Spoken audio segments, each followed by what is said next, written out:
चलिए good morning. अब हम लोग क्लास शुरू करते हैं। इसका हमारा है पहले क्या है, वर्टिकल स्ट्रेस निकालना है हम लोग को। अप्रोक्सीमेट कुछ मेथड्स है उसके द्वारा। तो पहला मेथड हमारा आ रहा है क्या, न्यूमार्क इन्फ्लुएंस चार्ट मेथड।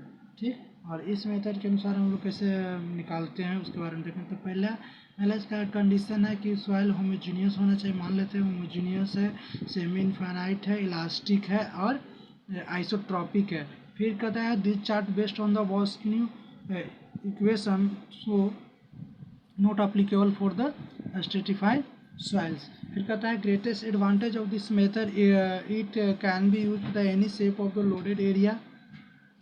ठीक, कि किसी भी लोडेड एरिया के लिए अप्लीकेबल है।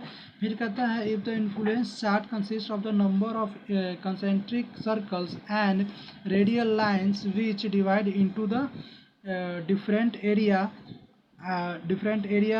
units and influence each area unit the center of chart and the same and the refer to the influence factor।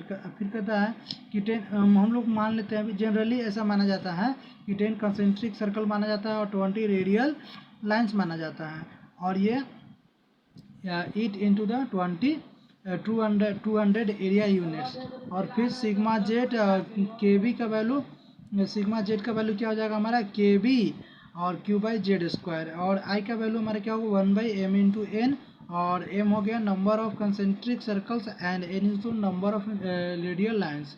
फिर आई इक्वल टू हो जाएगा 1 बाई 20 इंटू 10, और तो 1 बाई 200 हो गया। In order to influence chart or the determination of the vertical stress at the any point below the informally, किसी point पे भी हम लोग निकाल सकते हैं। और फिर कहता है draw the plan and the loaded scale और द डेप्थ जेड। ठीक, और computed the length A B chart and. फिर कहता है उसके बाद हम लोग को इसमें क्या है कि plan area the plan of the loaded area is kept the influence chart and the stress are required coincide with the coincide of chart।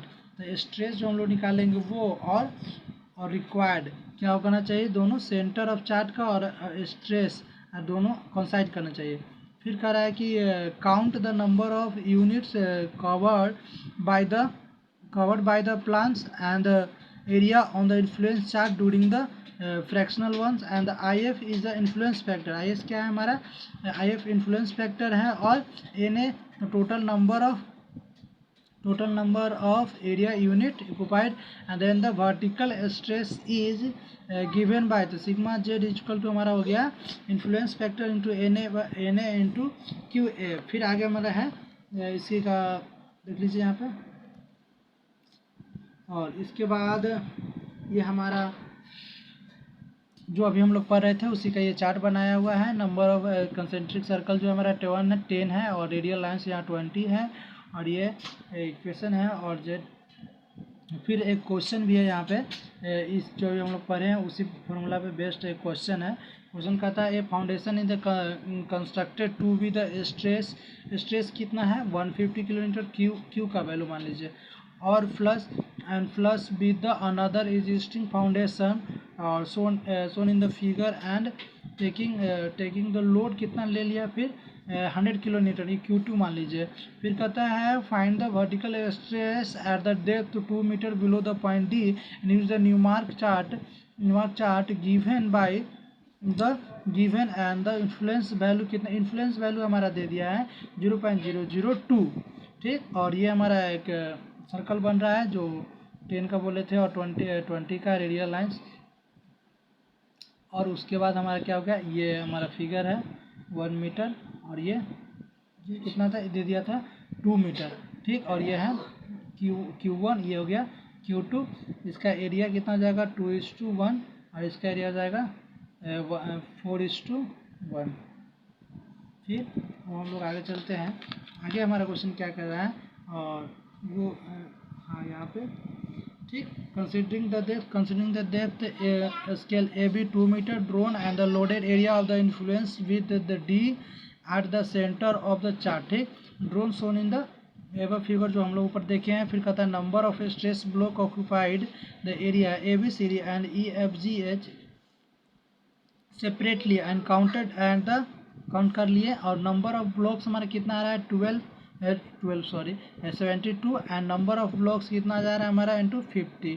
फिर तो stress under the point D हमारा क्या हो जाएगा Q1 N1 एन और plus influence factor है NN और into N1 plus same as Q2 plus NN और प्लस सॉरी इंटू N2 ठीक। और NN हमारा इन्फ्लुएंस फैक्टर है और फिर NN कॉमन हो गया और यहाँ पे वैल्यू हमारा जो भी वैल्यू है Q1 का Q2 का और N1 का N2 का वैल्यू पुट किए तो हमारा कितना आ रहा है वर्टिकल स्ट्रेस। हमारा स्ट्रेस जो आ रहा है अंडर द लोड डी के अंदर 31.6 किलो न्यूटन पर मीटर स्क्वायर। उसके बाद हमारा है इक्विवेलेंट लोड। इक्विवेलेंट लोड में हम लोग क्या देखते हैं, इक्विवेलेंट लोड में देख लेते हैं जल्दी।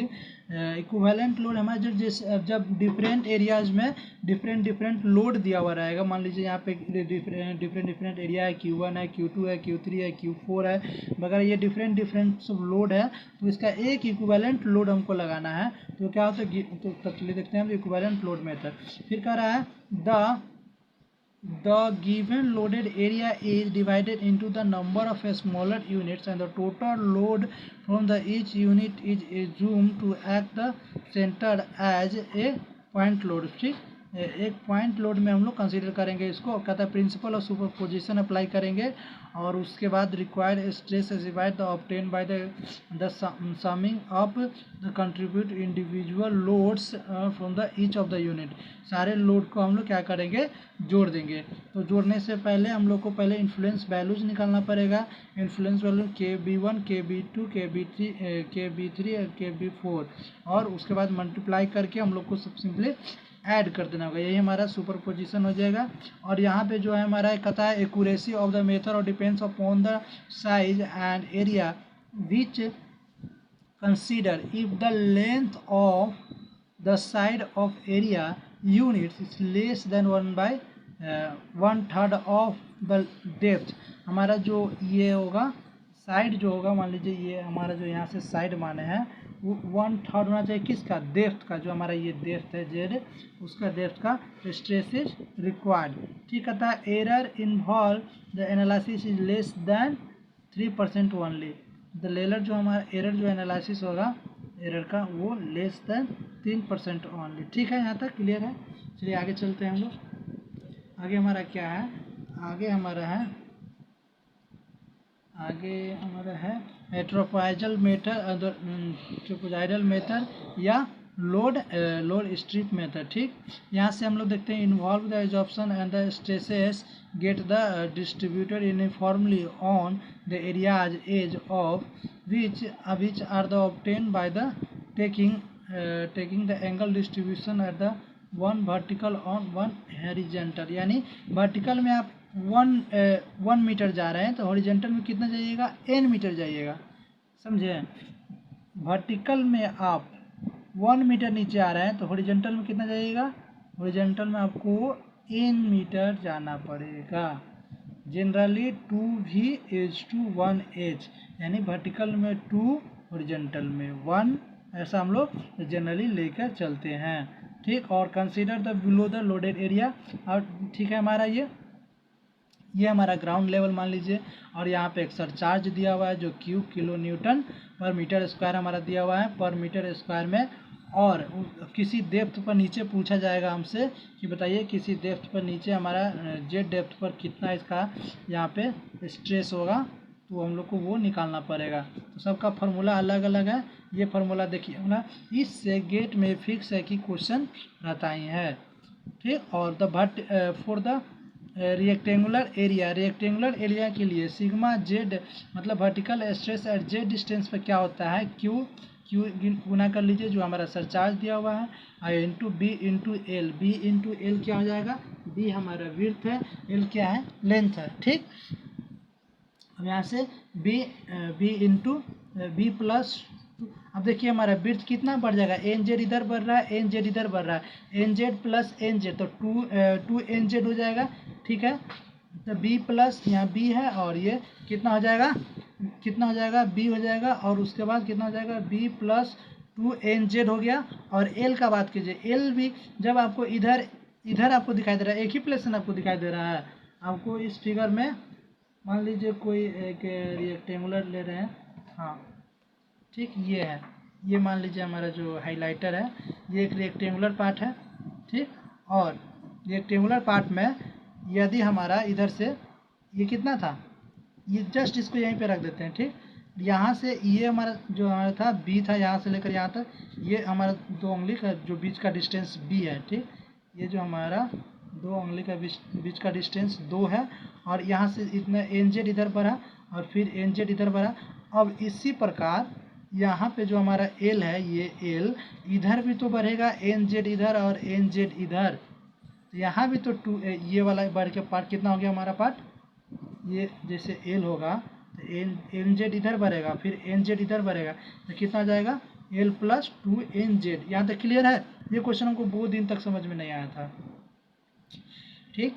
और फिर कहता है रेक्टेंगुलर के लिए है, और बात है स्क्वायर का, तो स्क्वायर के लिए तो एल और बी दोनों एक ही होगा, एल और बी, इसी में एल इक्वल टू बी आप पुट कर दीजिए ना, ज़्यादा दिमाग लगाने की कोई ज़रूरत नहीं इसमें।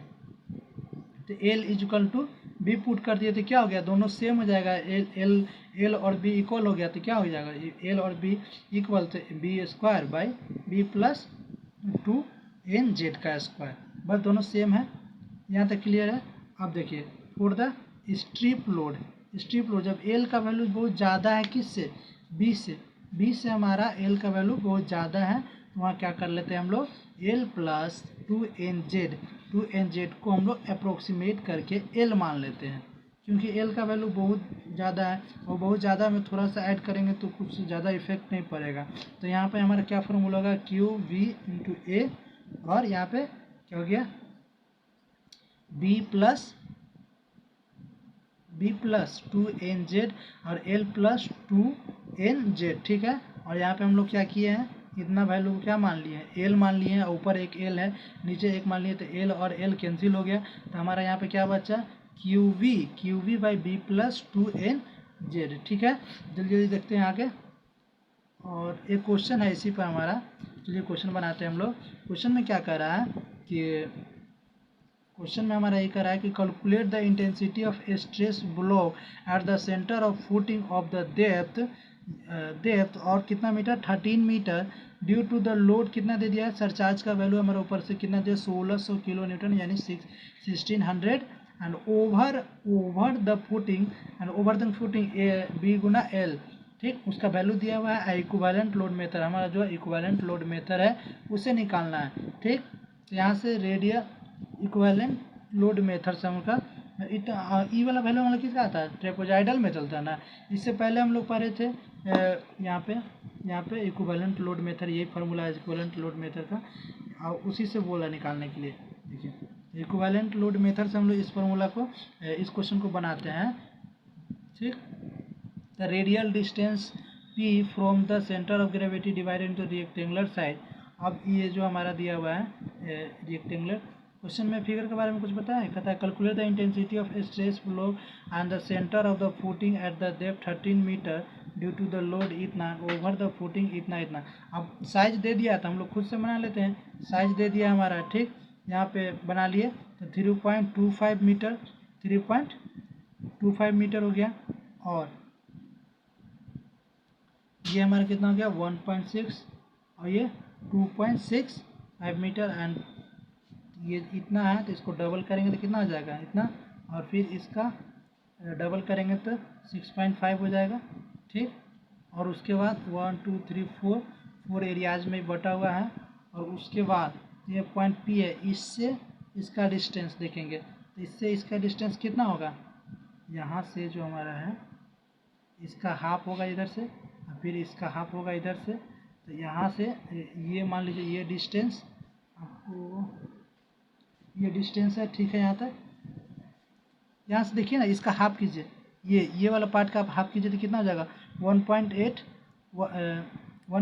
होगा, 1.625 होगा, और यहाँ से यहाँ तक का, और उसके बाद हमारा ये हाफ हो जाएगा 1.6 है, तो इसको हाफ करेंगे तो 0.8 होगा, और ये हमारा बेस मान लीजिए इसको क्या बोलते हैं परपेंडिकुलर मान लीजिए, तो यहाँ से ये क्या निकल जाएगा आपका हाइपोटेनस का फॉर्मूला लगा दिए तो 1.81 आ गया, और जेड का वैल्यू हमारा दिया हुआ है जो 13 मीटर बिलो है, with equivalent load on the centre of gravity of area 1 ठीक। तो क्या हो गया, तो Q1 इक्वल टू क्या हो जाएगा एरिया इंटू क्यू, यहाँ पे लोड इसका निकल गया, फिर सबका लोड निकाल लीजिए, फिर Q1 Q2 Q4 इसी से निकाल लेंगे, और उसके बाद हमारा क्या हो गया उसकी इक्वेशन लाएंगे तो K1 Q1 by Z square, K1 Q1 by Z square, जल्दी देख लीजिए। फिर उसके बाद और K1 का वैल्यू हम लोग कैसे निकालें, K1 का वैल्यू यहाँ दिया नहीं है, R का वैल्यू हमको पता है, जेड का वैल्यू हमको पता है, यहाँ से हम लोग K1 का वैल्यू निकाल लेंगे। K1 का वैल्यू निकाले तो यहाँ से कितना है, K1 का वैल्यू का क्या फॉर्मूला होता है 3/2 पाई 1/1 प्लस R बाई जेड का स्क्वायर, ठीक। 5/2 यहाँ पर होता है, ध्यान दीजिएगा, एक जगह और फॉर्मूला था जहाँ 3/2 था, यहाँ 5/2 है, ठीक। यहाँ से आज हमको के का वैल्यू कितना है 0.455, और सिग्मा जेड इक्वल टू कितना हो जाएगा, इसको कैलकुलेट किए, और सिग्मा जेड यहाँ पे के का वैल्यू निकल गया, ये वैल्यू किसका है क्यू का, और ये वैल्यू किसका है जेड का, ठीक। और उसके बाद हमारा क्या निकल गया सिग्मा जेड यहाँ निकल गया, total stress due to the 4। अब एक के कारण इतना स्ट्रेस आ रहा है तो 4 के कारण कितना, सब तो सिमिलर है, तो 4 के कारण कितना स्ट्रेस है तो 89.6 हो गया, और ठीक इतना हो गया। और यूजिंग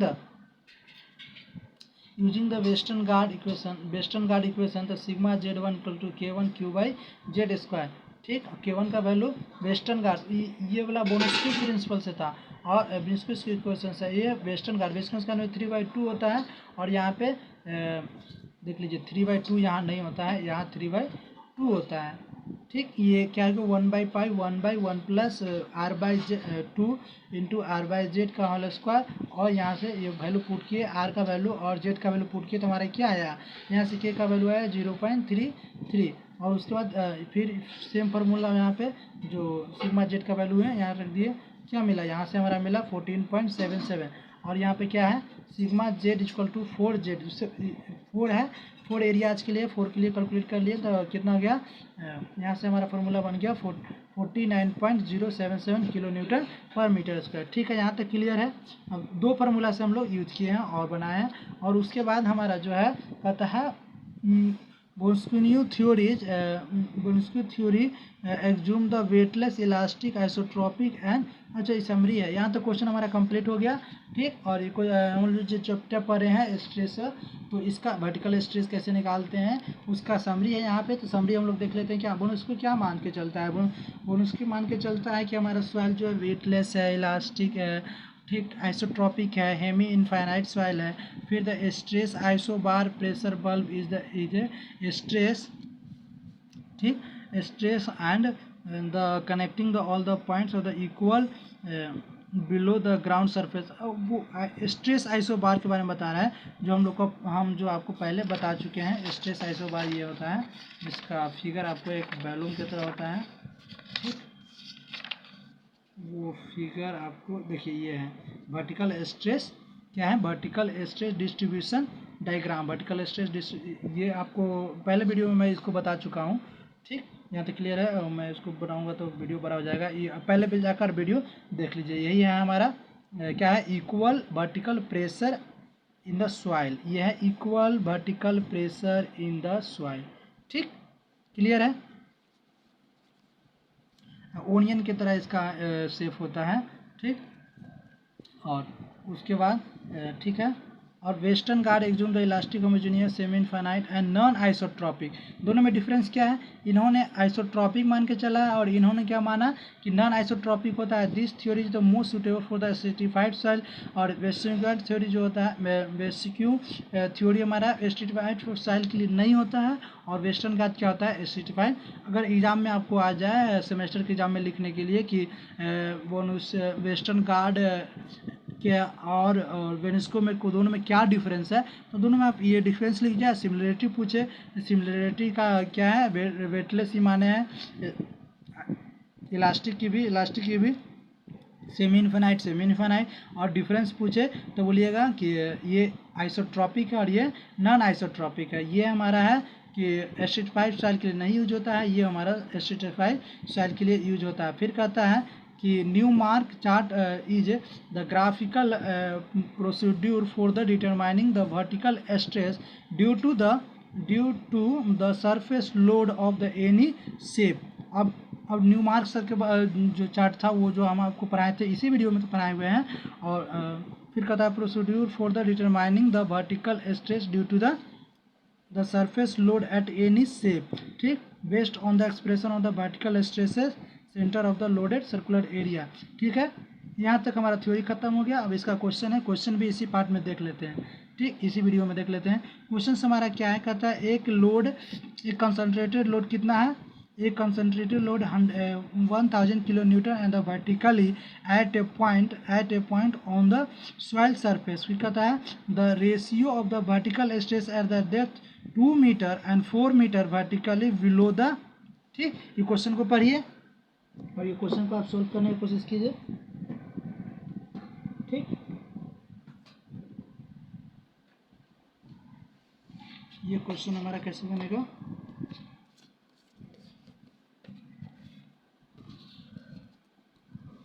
अब देखिए ये जो हमारा क्वेश्चन है, क्यू का वैल्यू कितना दे दिया है, क्यू का वैल्यू दे दिया 1000 किलो न्यूटन, ठीक है। यहाँ तक वर्टिकल क्या बोलता है, at the point on the surface vertically the ratio of the vertical stress at the depth, मान लीजिए जेड का वैल्यू 2 मीटर, जेड का value 4 metre, vertically below the load as per the Boussinesq theory. Vertically below कुछ बोल रहा है ना, इसका मतलब क्या बोल रहा है, आर का वैल्यू हमारा 0 है। तो चलिए सिग्मा जेड का वैल्यू हमारा क्या फॉर्मूला होता है, बर्नस्क्यू थ्योरी को 3/2 पाई इंटू क्या था 1/1 प्लस आर बाई जेड का स्क्वायर, यहाँ पे कितना था 5/2। यहाँ तक क्लियर है, ये 5/2 हुआ हमारा।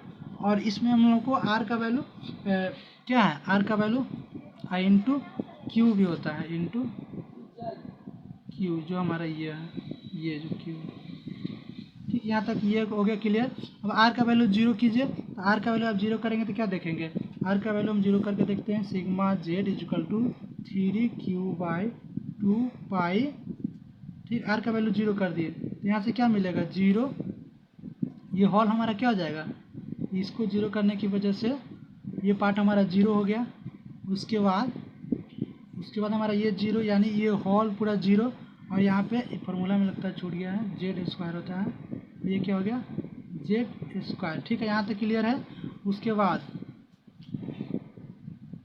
हमारा क्या हो जाएगा, सिग्मा जेड इक्वल टू 3 गुना 1000/2 पाई, और फिर कितना है, पूछ क्या रहा है, रेशियो पूछ रहा है, वर्टिकल स्ट्रेस का रेशियो।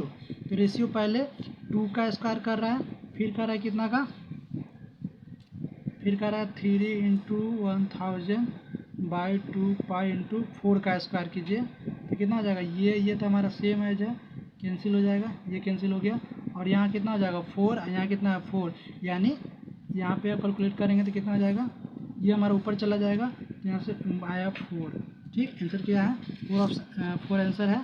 चलिए ठीक है, क्वेश्चन समझ में आया 4। जैसे हम आपको पूरा फार्मूला लिख कर बताएं, अगर यदि आप चाहें तो डायरेक्टली इसको क्या करते हैं, सेम है ना, Z1 sigma Z2, sigma Z किसके होता है 1/z का स्क्वायर। बस इसी, अगर कंपटीशन के एग्जाम में आप बैठ रहे हैं तो इस तरह आपको ये फार्मूला यूज करना पड़ेगा। यदि आप सेमेस्टर के एग्जाम में बैठ रहे हैं तो आपको इस तरह का डिटेल में बनाना पड़ेगा, ठीक है। तो यहाँ पे z का स्क्वायर तो क्या हो जाएगा, z सिग्मा 1, इसको 1 पुट कीजिए, सिग्मा Z2 पुट करेंगे तो क्या हो जाएगा 1/सिग्मा Z2 का स्क्वायर, ठीक है। तो अगर रेशियो देखेंगे तो सिग्मा Z2 का स्क्वायर बटा सिग्मा Z1 का स्क्वायर। अभी हमारा इसका वैल्यू 4 दिया हुआ है, 4 का स्क्वायर, और यहाँ हमारा इसका वैल्यू 2 दिया हुआ है, 2 का स्क्वायर, यहाँ कितना हो जाएगा 16, यहाँ हो जाएगा 2 2 4 4 4 जा 16 होता है, ठीक। यहाँ से क्लियर हो गया। तो सिग्मा Z1/सिग्मा Z2 का वैल्यू कितना जाएगा 4, ठीक है। यहाँ तक क्लियर है। चलिए अब नेक्स्ट क्वेश्चन हमारा क्या कर रहा है, नेक्स्ट क्वेश्चन कह रहा है consider the flowing western guard consider the flowing statement regarding the Western Guard theory. It is based on the isotropic behavior. नहीं, वेस्टर्न घाट क्या बोला था, non isotropic behaviour of soil के लिए था. It is best suitable for the layered soil, नहीं ये भी नहीं, ये स्ट्रेटिफाइड सॉइल के लिए था. फिर क्या बोलता है, it is based on the absorption of the soil and the laterally supported on the vertically movement possible. Influence factor is the higher than that of the Venusky theory. ठीक, तो इसमें हम लोग का पूछ रहा है कि कौन कौन सा सही है वेस्टर्न घाट के लिए. तो वेस्टर्न घाट के लिए पहला सही नहीं है, क्योंकि ये अभी तो हम लोग देखे थे वेस्टर्न घाट के लिए. देखिए यहाँ पे नॉन क्या था, यहाँ पे नॉन आइसोट्रॉपिक था, ये बोल रहा है कि आइसोट्रॉपिक के लिए. यहाँ से गलत हो गया. ये क्या बोल रहा है, it is suited for the layered structure. Layer soil deposit, layer soil deposit का मतलब होता है किसके लिए, the suitable for the stratified. Stratified मतलब लेयर्ड है, ये सही है. उसको कहता है based on the absorption of the soil is laterally supported और the vertically movement soil. Vertically movement होता है नहीं. फिर कहता है influence factor is higher than that of the बोनस्की. अब इसका इन्फ्लुएंस फैक्टर जो होता है हाइयर होता है किससे, वेस्टर्न घाट का इन्फ्लुएंस थ्योरी कितना होता है, इन्फ्लुएंस फैक्टर क्या होता है, हाइयर होता है किससे, वेस्टर्न घाट से. नहीं जी, ये तो सही था ना, वर्टिकल. देखिए यहाँ पे इन्फ्लुएंस फैक्टर हाइयर नहीं होता है, इसका लोअर होता है इससे, क्या किससे, बोनस्की थ्योरी से. क्योंकि अभी तो हम लोग एक क्वेश्चन बनाए यहाँ पे, देख लीजिए ना, सेम कंडीशन के लिए यहाँ पे हम लोग इन्फ्लुएंस फैक्टर दोनों के लिए निकाले हैं ना, के का वैल्यू इन्फ्लुएंस फैक्टर यहाँ पे 0.45 आया है, किसके लिए है, बोनस्की क्या है. और वेस्टर्न घाट का जब निकाले हैं के का वैल्यू तो हमारे क्या 0.3 आया है. यानी कि वेस्टर्न घाट का जो है इन्फ्लुएंस फैक्टर ज़्यादा होता है, और बोनस्की का इन्फ्लुएंस फैक्टर ज़्यादा होता है और वेस्टर्न घाट का इन्फ्लुएंस फैक्टर कम होता है. इसीलिए हमारा स्टेटमेंट नंबर 4 क्या हो जाएगा, रॉन्ग हो जाएगा. ठीक, तो हमारा कौन, तो 2 और 3 हमारा करेक्ट आंसर हुआ. ठीक, उसके बाद हमारा क्वेश्चन नंबर 3 हमसे क्या बोल रहा है, क्वेश्चन नंबर 3 के बारे में बात कीजिए. कहता है match list 1 and list 2 and the notation and diagram from the. चलिए ठीक है, क्वेश्चन 2 के में हम लोग चलते हैं. तो क्वेश्चन 2 हमारा क्या कह रहा है, क्वेश्चन 2 जो हमारा है कहता है, यहाँ पे देख लीजिए, और ये क्या है, select the correct answer using the code given below. ठीक, यहाँ से हमारा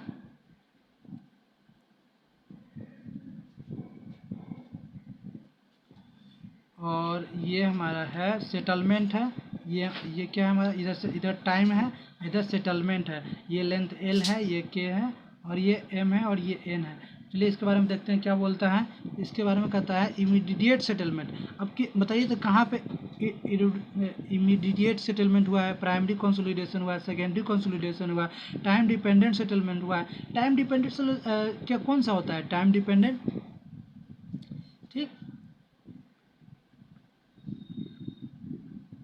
अब इंडिमीडिएट सेटलमेंट क्या होता है, थोड़ा सा एकदम तुरंत ही सेटलमेंट हुआ हो. तुरंत सेटलमेंट क्या होता है, थोड़ा सा होता है. ठीक, सेटलमेंट हुआ कितना, थोड़ा सा होता है, तो क्या हो गया, इमीडिएट सेटलमेंट, एल का वैल्यू हो गया. ठीक, और उसके बाद है किसका, बी का हुआ, बी क्या है, प्राइमरी कंसोलिडेशन. प्राइमरी कंसोलिडेशन एक हम लोग क्या पढ़े थे कंसोलिडेशन चैप्टर में. ठीक, ये क्या है, कंसोलिडेशन के, क्या हो जाएगा, बी का K1. ठीक है यहाँ तक. और उसके बाद हम लोग को क्या बोल रहा है, सेकेंडरी कंसोलिडेशन सेकेंडरी कंसोलिडेशन सी का 4. सेकेंडरी का टाइम डिपेंडेंट होता है, और सेकेंडरी कंसोलिडेशन हमारा सेकेंडरी कंसोलिडेशन क्या होता है, 3 सी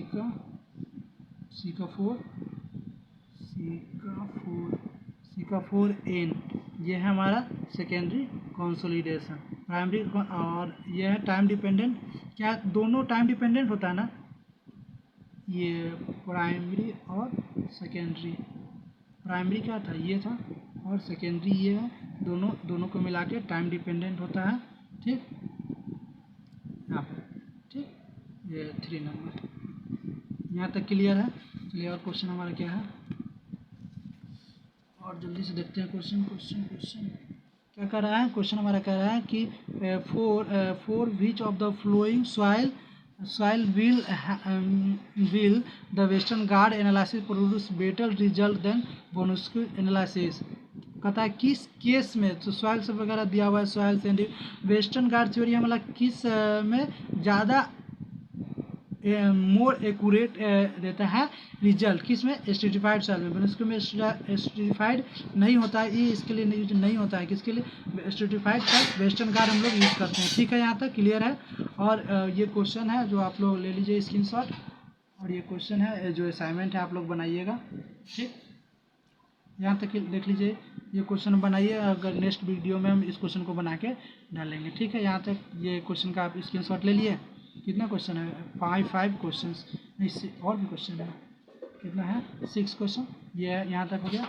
और इधर क्वेश्चन नहीं है। अगला चैप्टर जो हमारा स्टार्ट होगा वो क्या होगा, कंप्रेसिबिलिटी एंड कंसोलिडेशन। ठीक है, तो मिलते हैं नेक्स्ट लेक्चर में। Thank you.